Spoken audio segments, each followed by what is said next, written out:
Give Caesar what is his. Give God what is his.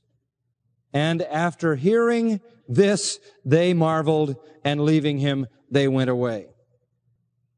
Now, in Matthew 23, we have another reference to this matter of taxation, this required giving. Jesus called the Pharisees hypocrites, by the way, for the 5th time in Matthew 23:23, and he still had 3 more to go. But in verse 23, he says to them, you pay tithe, and you pay tithe of mint and anise and cumin. What he's talking about here are little things, seeds. And you remember in the Mosaic law, they were required to give a tenth of all their seed. Remember that?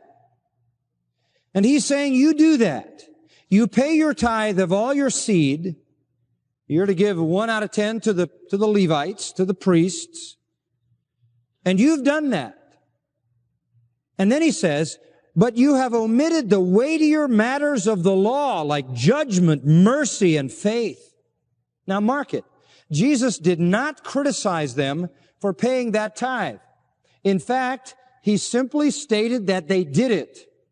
And in a sense, it is a commendation.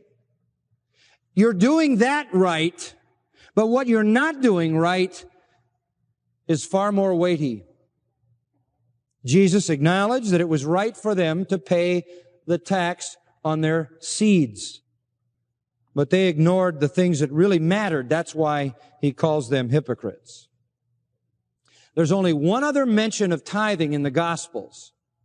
Only one. And it's in Luke 18. And there the hypocritical Pharisee is boasting. You remember the publican's beating on his chest saying, God, be merciful to me, a sinner. But the hypocritical Pharisee is boasting, and he says, I fast twice every week, and I give tithes of all that I possess. Now, paying your taxes isn't anything to boast about. It's only what you're supposed to do. But he was affirming that he was still paying his tithes, paying his taxes. That wasn't wrong. There wasn't anything wrong with that. There really isn't anything wrong with fasting. Fasting is a right thing as well. Praying is a right thing. What was wrong with that man was that he assumed that in the doing of these things, he had gained salvation. Now listen, after the Gospels, which refer to the taxation in Israel and under the Romans, there is no further mention of tithing except one reference in Hebrews chapter 7. And you don't need to turn to it. In Hebrews 7, the statement is made that Abraham gave a tithe to Melchizedek. You remember that story, how that Abraham meeting Melchizedek, who was a priest of the Most High God, Abraham coming back from having defeated 5 kings and having all this booty and all this loot that he had gained in that battle, and God had given him the victory, wanted to express his thanks to God, and so he gave a tenth of the top of the heap, a tenth of the best to Melchizedek. In Hebrews 7, there is merely a reference to that historical event. It is not a directive. It is not a command. It is not instruction for the church. It is simply a recollection of an Old Testament event. And the writer uses it to make a very important point with regard to the priesthood of Jesus Christ. It has nothing to do with tithing. The point he's making relates to the priesthood of Christ, who is a priest after the order of Melchizedek. So between the gospel mentioning of tithes, which were related to the Jews giving their seeds and all those things, and the mention of a tithe in the book of Hebrews, which is merely a recollection of a historical event, there is no instruction about tithing. The church is never told to tithe. Christians are never told to tithe. Why? Because tithing has never been giving to God. It has always been what? Taxation. You say, well, does the New Testament say anything then about taxation? Yes, Romans 13. Let every soul be subject to the higher powers, for there is no power but of God. The powers that be are ordained of God. Whosoever resists the power resists the ordinance of God. That's government. For this cause pay you tribute also, for they are God's ministers. Or put it this way in the New American Standard, pay taxes, for rulers are servants of God. God-ordained government. Pay your taxes to support God-ordained government. Render therefore to all their dues, tribute to whom tribute is due, tax to whom tax is due, custom to whom custom is due, honor to whom honor is due. Pay your taxes. Pay your taxes. That is required giving. The New Testament demands that.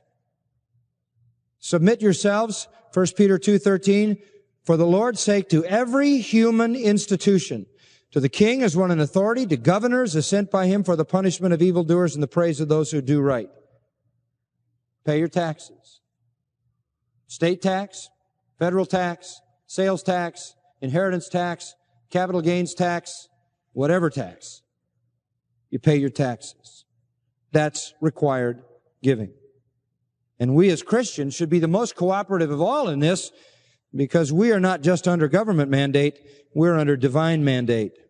That is required giving. Pay your taxes. Now what about free will giving?